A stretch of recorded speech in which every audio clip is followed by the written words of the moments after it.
القلوب ثبت قلوبنا وأقوالنا وأفعالنا على دينك وعلى طاعتك وعلى ملة نبيك وحبيبك محمد صلى الله عليه وسلم.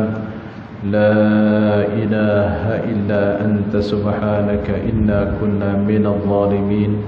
اللهم اهدنا إلى صراطك المستقيم صراط الذين أنعمت عليهم من النبيين والصديقين والشهداء والصالحين. اللهم نور قلوبنا بنور هدايتك كما نورت أرضا بنور شمسك أبدا أبدا برحمتك يا أرحم الراحمين. اللهم فقهنا في الدين وعلمنا التأويل واهدنا إلى صراطك المستقيم. رب اشرح لي صدري ويسر لي أمري واحلل عقدة من لساني يفقه قولي. رب يسر ولا تعسر بتمم بخير. أما بعد. Tuan-tuan, puan-puan muslimin muslimat duyufur rahman yang dirahmati dan dikasihi sekalian. Alhamdulillah, lafaz syukur dipanjatkan kepada Allah Subhanahu wa taala dengan taufik serta inayah daripada Allah Subhanahu wa taala yang telah memilih kita, yang telah memilih kita di kalangan sahabat-sahabat kita di luar di sana yang begitu banyak yang tidak dipilih oleh Allah, yang tidak digerakkan hati untuk mereka bersama-sama datang mengimarahkan rumah Allah, datang untuk bersama-sama duduk dengan para malaikat Allah Subhanahu wa taala. Kerana majlis-majlis ilmu adalah taman-taman syurga Allah Ta'ala. Apabila sebut taman syurga, pastilah di sana malaikat-malaikat Allah yang turut serta bersama kita. Cuma kita tak nampak dia saja, tapi dia nampak kita. Dan dia mendoakan supaya Allah memberi pengampunan kepada kita. Dan dia mendoakan supaya Allah menganugerahkan rahmat kepada kita.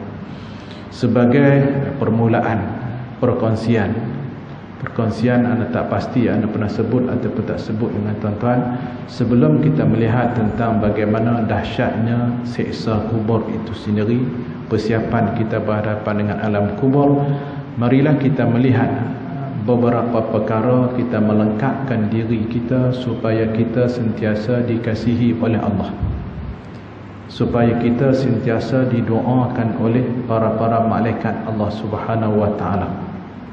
Jadi apa benda yang perlu kita lakukan, apa benda yang kita perlu menjadi amalan kepada kita yang menjadi penyebab faktor Allah akan kasih kepada kita, Allah akan sayang kepada kita, bahkan Allah akan memuliakan kita.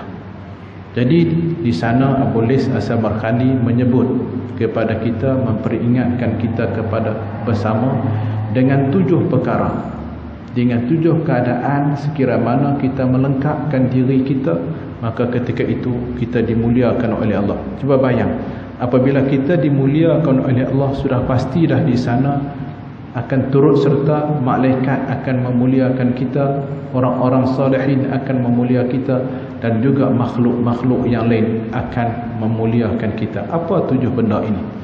Yang pertamanya, segala kerja buat kita dalam kita nak mula melakukan pekerjaan, mulakanlah menyebut Bismillahirrahmanirrahim. Banyak hadis menceritakan keutamaan kelebihan Bismillahirrahmanirrahim. Cuma pendek kata, apa saja yang perkara yang baik, mulalah Bismillahirrahmanirrahim.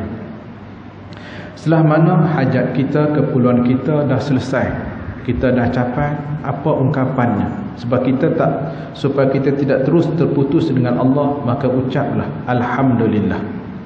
Alhamdulillah. Kita boleh main masjid, Alhamdulillah. Balik sampai rumah, Alhamdulillah. Jadi hajat kita dah sampai, sebutlah Alhamdulillah. Dan yang ketiganya, sekira mana kita duduk teringat dosa-dosa kita. Sama ada dosa diri kita dengan Allah, dosa kita dengan Nabi, dosa kita dengan ibu ayah kita, dosa kita dengan makhluk-makhluk Allah. Apa tindakan segera yang perlu kita lakukan?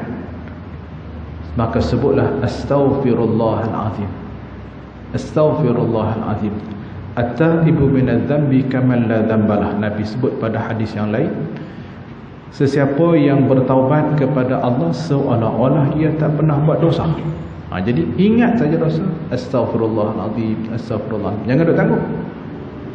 Dengan sebab kita ingat dosa tu, Allah sayang pada kita lah. Allah memperingatkan kepada kita. Jadi dengan istighfar itu, astaghfirullahalazim itu, kita menyucikan diri kita, seolah-olah kita tak buat dosa. Jadi benda yang perlu segera.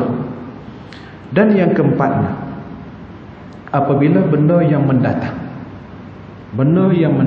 macam hari ni musim kenuri, orang jemput kenuri kita, ada hajat kita, apa ungkapan yang perlu kita ucap? Sebelah insya-Allah. Apa saja yang mendatang sebelah insya-Allah. Supaya mana? Supaya kita akan diperingatkan oleh Allah. Akan diperingatkan Allah. Mungkin benda tu lama, di satu masa sampai ketiganya, insya-Allah Allah akan datangkan malaikat untuk memperingatkan kita. Orang jemput kenuri dalam WhatsApp ke, orang jemput kenuri dengan kad ke, terima, ni saya jemput kenuri tuan ni, sebut insya-Allah. Sebab kita dah buka ruang untuk mana? Untuk malaikat nak peringat kepada kita. Jadi Allah akan peringat kita melalui malaikat. Mungkin Allah peringat kita melalui kawan-kawan kita. Dia tanya, entah kena tak kenuri hari ni? Rumah sebulan kawan kita, entah kena tak? Itu di antara cara-caranya. Jadi apa saja yang mendatang, jangan dia kata saya okey, saya boleh. Sebut insya-Allah. Saya tunai, insya-Allah saya sampai, begitu. Benda yang mendatang. Dan yang kelimanya, sekira mana kita berhadapan dengan kesukaran, kita berhadapan dengan kepayahan. Jadi macam mana kita nak rungkai, macam mana kita nak buka supaya kekusutan itu boleh kita bergerak ke depan, maka perbanyaklah menyebut la haula wala quwwata illa billahil aliyyil azim. Perbanyakkan sebut. Di situ insya-Allah Allah akan bukalah jalan-jalan untuk menyelesaikan kekusutan. Apa saja yang melibatkan kerja buat kita, kehidupan kita, bacalah la haula wala quwwata illa billah, la haula wala quwwata illa billah. Dan yang seterusnya, apabila benda tu dengan takdir Allah Subhanahu wa taala, musibah yang berlaku kepada diri kita, ahli keluarga kita, untuk nak menutup pintu-pintu syaitan supaya kita tidak mempersalahkan orang lain, maka sebutlah inna lillahi wa inna ilaihi raji'un. Contohnya dalam keadaan kita hari ini COVID, tak tahu dengar adik-beradik kita doktor sah positif COVID, kita dengar apa ucapan kita? Inna lillahi wa inna ilaihi raji'un. Jadi dengan situ kita tidak akan menyalahkan sana sini. Ya ada salah dia, tapi kita, orang kata, kita dah tutup pintu-pintu syaitan supaya menjadi penghasut kepada kita. Yang terakhirnya, untuk kita dimuliakan oleh Allah, untuk kita dikasihi oleh Allah, untuk kita didoakan oleh Allah, perbanyaklah menyebut yang ketujuhnya kalimah la ilaha illallah. Di mana saja, adalah pang masa sambil duduk jalan, sambil apa semua, sebutlah la ilaha illallah. Cuma nak memudahkan kita ingat la ilaha illallah itu, biasakan diri kita dalam poket baju kita ada tasbih. Tasbih tu bos sebelah kanan. Hak dompet duit dunia ni bos sebelah kiri. Handphone bos sebelah kiri. Nak letak belah kanan ni, letak apa dia? Letak tasbih. Letak tasbih sebelah kanan ni. Holok-holok pegang kunci kereta, pegang tasbih. Dia ingat. Ingat. Tu teknik dia. Dan kita iman lemah. Holok-holok, jumpa, pegang tasbih. Jadi ingat.